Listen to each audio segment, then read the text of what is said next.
A kú dédé àkókò yìí gbogbo ẹ̀yin olólùfẹ́ ìkànnì àrólé baba 1010 TV2 nílé lájò lókè òkun níbikíbi tẹ́ ti láǹfààní láti máa darapọ̀ mọ́ wa fún ti àṣálẹ́ tèmi lórí ìròyìn bó ṣe ń lọ káàkiri orílẹ̀-èdè Nàìjíríà. Ojú tẹ́ fún wò wá ojú náà ò ní fọ́, etí tẹ́ fi ń gbọ́ wá etí náà ò ní di. Orúkọ oníròyìn ni Àyànfẹ́ Elédùmarè. Ṣáájú ẹgbẹ́ àwọn kókó inú ìròyìn náà. Ilé-ẹjọ́ gíga tó fìkàlẹ̀ sí Onitsha ní ìpínlẹ̀ Anambra ti rán àwọn gbájúẹ̀ tó tó 39 ní ẹ̀wọ̀n ọdún kan gbáko lórí ẹ̀sùn 419 orí ayélujára. Àwọn Fúlàní darandaran kan gé ọwọ́ àgbẹ̀ kan ní ìgékúgé bọ́ sílẹ̀ nínú ìpínlẹ̀ Kaduna. Omíyalé àgbàrá ya ṣọ́ọ̀bù ti ṣe ọ̀pọ̀lọpọ̀ ilé ìtajà lọ́ṣẹ́ ní ìpínlẹ̀ Èkó àti ní ìpínlẹ̀ Kaduna pẹ̀lú bí òjò àrọ̀ ìrọ̀dá bí ó ṣe ń rọ̀ ní lemọ́lemọ́ lórílẹ̀‐èdè yìí. Ọwọ́ àwọn agbófinró ìpínlẹ̀ Delta ti tẹ arákùnrin kan èyí tó ṣekú pa ṣúgà mọ́mì rẹ̀ tàmúwá fún yín ní àná òde yìí. Ẹ gbọ́ ẹ̀kúnrẹ́rẹ́ ìròyìn náà báyìí àti àwọn mìíràn. Ilé-ẹjọ́ gíga tó fìkàlẹ̀ sí Onitsha ní ìpínlẹ̀ Anambra ti rán àwọn gbájúẹ̀ tó tó 39 lọ sẹ́wọ̀n lórí ẹ̀sùn 419 ìyún jìbìtì orí ayélujára tí wọ́n lù. Àjọ tó ń gbógun ti ìwà jẹgúdújẹrá àjẹbánu àti ṣíṣe owó ará ìlú kùmọ̀kùmọ̀ lórílẹ̀‐èdè yìí èyún EFCC ó ní wọ́n ti gbé àwọn géńdé ọlọ́run tó jẹ́ 39 kan lọ sí ilé-ẹjọ́ ní ìpínlẹ̀ Anambra nígbà tí ẹni tó jẹ́ adájọ́ ilé-ẹjọ́ gíga náà ìyún SM Shuaib àti Awau Inuwa tí wọ́n dájọ́ náà ní ọjọ́bọ̀ àti ọjọ́ ẹtì èyí tí a lò tẹ́yìí pẹ̀lú bí wọ́n ṣe fi ẹ̀sùn kan àwọn ènìyàn tó tó 39 ọ̀hún wípé wọ́n ṣe jìbìtì orí ayélujára pẹ̀lú pé wọ́n lo àwọn ọ̀nà ayédèrú láti fi gba owó lọ́wọ́ àwọn ènìyàn tí wọ́n sì ń gbá àwọn ènìyàn lójú látàrí tí wọn ò tó tí wọ́n ń pera wọn tí wọ́n fi gba owó lọ́wọ́ àwọn mùtúmùwà ní orílẹ̀-èdè yìí. Ẹni tó jẹ́ adájọ́ SM Shuaib àti Awau Inuwa àwọn ni wọ́n wá dájọ́ ẹ̀wọ̀n ọdún kan gbáko fún àwọn géńdé ọlọ́run 39 ọ̀hún tó sì fi ààyè fáìnì sílẹ̀ ṣáájú pé ẹni tí ó bá ní owó tó tó ẹgbẹ̀rún náírà kí ó mú fún owó ìtanràn ṣùgbọ́n nígbà tí ọ̀pọ̀lọpọ̀ wọn kọ tí ọgbọ́n yìí ni wọ́n ní kí wọ́n lọ rèé lo ọdún kan gbáko ní ọgbà ẹ̀wọ̀n láti máa gbafẹ́ kí wọ́n lè tún ọpọlọ èyí tí kò pé ọ̀hún kí wọ́n lè bá wọn tuntò nínú ọgbà ẹ̀wọ̀n náà. Àwọn Fúlàní darandaran kan gé ọwọ́ àgbẹ̀ kan bọ́ sílẹ̀ nílùú Kaduna èyún ní ìpínlẹ̀ Kaduna. Fúlàní tí wọ́n pe orúkọ rẹ̀ ní Ruzaiba Salisu ó ní ó ti ṣe bẹ́ẹ̀ tí ó ti gé ọwọ́ àgbẹ̀ kan tí orúkọ tiẹ̀ ń jẹ́ Bitrus Chawayi bọ́ sílẹ̀ báyìí ní agbègbè Damakasua ìjọba ìbílẹ̀ Kawuru ní ìpínlẹ̀ Kaduna. Ó ní ìṣẹ̀lẹ̀ náà ni ó ti ṣẹlẹ̀ pẹ̀lú ẹni tó jẹ́ àbúrò ẹni tí wọ́n gé ọwọ́ rẹ̀ náà tí ó sì bá àwọn oníròyìn sọ̀rọ̀ wípé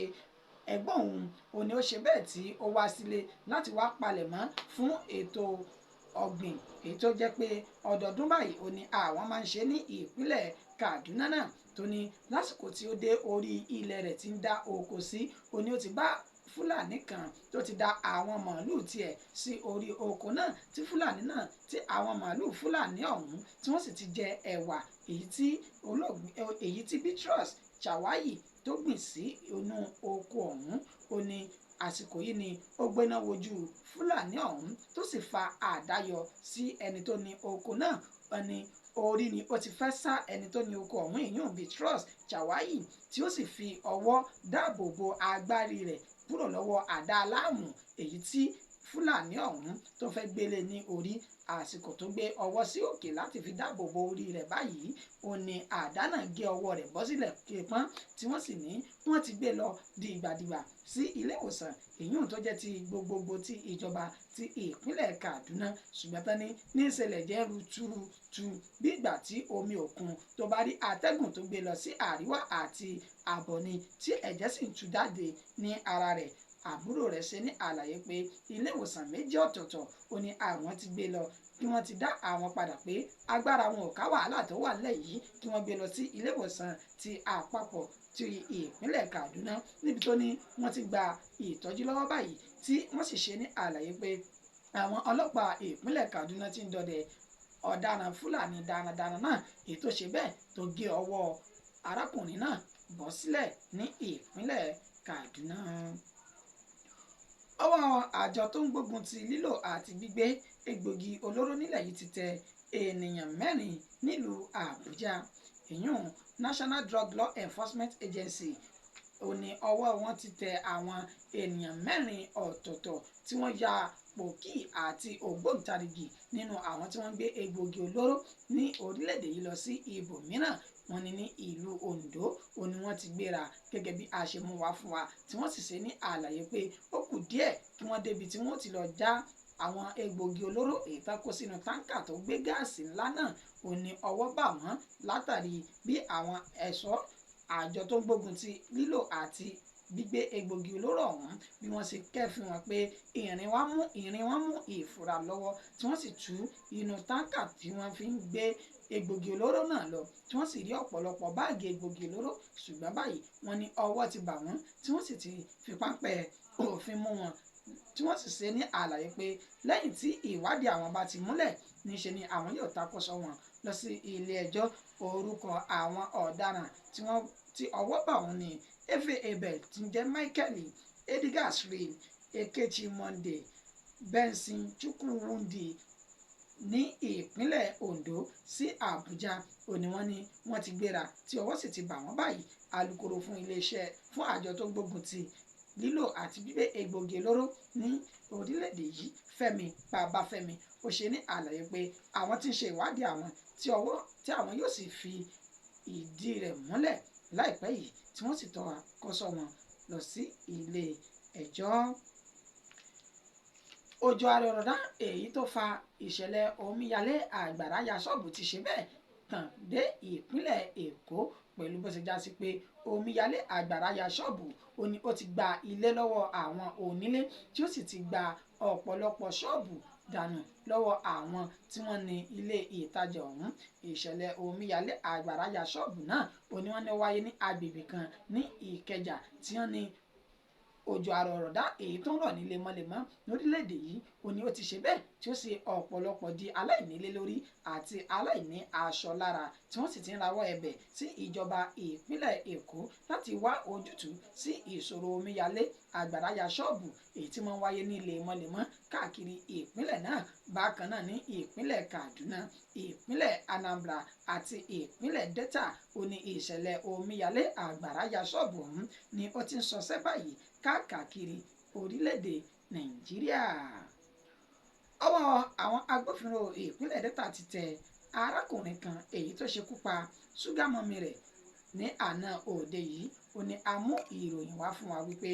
arákùnrin tí wọ́n pe orúkọ rẹ̀ ní Apofeta School ó ní ó ṣe bẹ́ẹ̀ tí ó ṣekú pa ẹni tó jẹ́ ṣúgà mọ́mì tí wọ́n jọ ń yínra wọn jẹ tán jọ ń yọra wọn jẹ èyún látàrí pé ó ní ó kọ̀ láti fún òun ní owó tó tó 1,100 náírà 100,000 naira ni ó jẹ́ kí òun ṣekú pa ní ìpakúpa ẹni tí ó ṣekú pa òun tí wọ́n pe orúkọ rẹ̀ ní Gloria Apaku ó ní wọ́n ṣe ní àlàyé látẹnu alukoro iléeṣẹ́ ọlọ́pàá ìpínlẹ̀ Delta Bright Edafe tí wọ́n fi fọ́nrán náà síta nígbà tí ọ̀daràn ọ̀hún Apofeta tí ń ṣe àlàyé pé nítòfà tí òun fi ṣe bẹ́ẹ̀ ni pé ó ṣe ìlérí láti fún òun ní 100 náírà ṣùgbọ́n ó kọ̀ kò fún òun ní owó náà ni òun fi ìbínú mú ìgò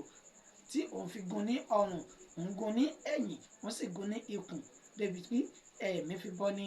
ara rẹ̀ wàyí ó ti wà ní akolo iléeṣẹ́ àwọn ọlọ́pàá tí wọ́n sì ní ìwádìí ń tẹ̀síwájú fún ẹ̀sùn èyí tí wọ́n fi kàn án ọ̀hún táwọn yóò sì fojú rẹ̀ ba ilé ẹjọ́ láìpẹ́ ọjọ́. Ìròyìn wa kò ní jù báyìí lọ fún ti àṣálẹ́ tèmi. Ṣáájú kí a tó lọ, ẹgbẹ́ àwọn kókó tí a mẹ́nubà nínú ìròyìn náà. A ṣe ní àlàyé pé ilé ẹjọ́ gíga tó fìkàlẹ̀ sí Onitsha ní ìpínlẹ̀ Anambra ti rán àwọn gbájúẹ̀ tó 41 lórí ẹ̀sùn 419 orí ayélujára lẹ́wọ̀n ọdún kan gbáko. Fúlàní kan tó jẹ́ darandaran ni ó ti gé ọwọ́ àgbẹ̀ kan bọ́ sílẹ̀ báyìí nípínlẹ̀ Kaduna. A ṣe ní àlàyé pé òjò ààrọ̀ ìrọ̀dá ó ti fa ìṣẹ̀lẹ̀ omíyalé àgbàrá ya ṣọ́ọ̀bù tó sì ti di tó dá wàhálà sílẹ̀ láwọn ìpínlẹ̀ kọ̀ọ̀kan lórílẹ̀‐èdè Nàìjíríà. Ọwọ́ àjọ tó ń gbógun ti lílò àti gbígbé egbò igi olóró nílẹ̀ yìí ti tẹ ènìyàn 4 kan nílùú Àbújá lórí ẹ̀sùn gbígbé egbògi olóró tí wọ́n fi kàn wọ́n. A ṣe ní àlàyé pé ọwọ́ agbófinró ìpínlẹ̀ Delta ti tẹ arákùnrin kan èyí tó ṣekú pa ṣúgà mọ́mì rẹ̀ nítorí owó tó kọ̀ tí kò fún lórí àdéhùn tí wọ́n jọ ṣe. Títí di ọ̀la táàtún máa padà wá fún yín ní ìròyìn míì. Àtẹ̀mí àtẹ̀yìn ànírógun àsárépè àsìnírógun àpè wá lójijì. Bákan náà ni ànírógun wàhálà àti ìlà ìlò ànítójú oorun lójú kú àsìnítìbí àlá délé ìwòsàn láṣẹ Elédùmarè. Bẹ́ẹ̀ ṣe fìfẹ́ rẹ̀ sí wa lórí ìkànnì àrólé Baba 1010 TV2. Ẹ ṣé àdúpẹ́ àmọ̀rírì ọ̀rẹ́ yín. Ẹ túnbọ̀ máa bá wa subscribe share rẹ̀ káàkiri káyé lè máa darapọ̀ mọ́ wa. Orúkọ tèmi kò yí padà, àyànfẹ́ Elédùmarè yìí ni. Ó dàárọ̀, oorun ayọ̀ là ń sùn.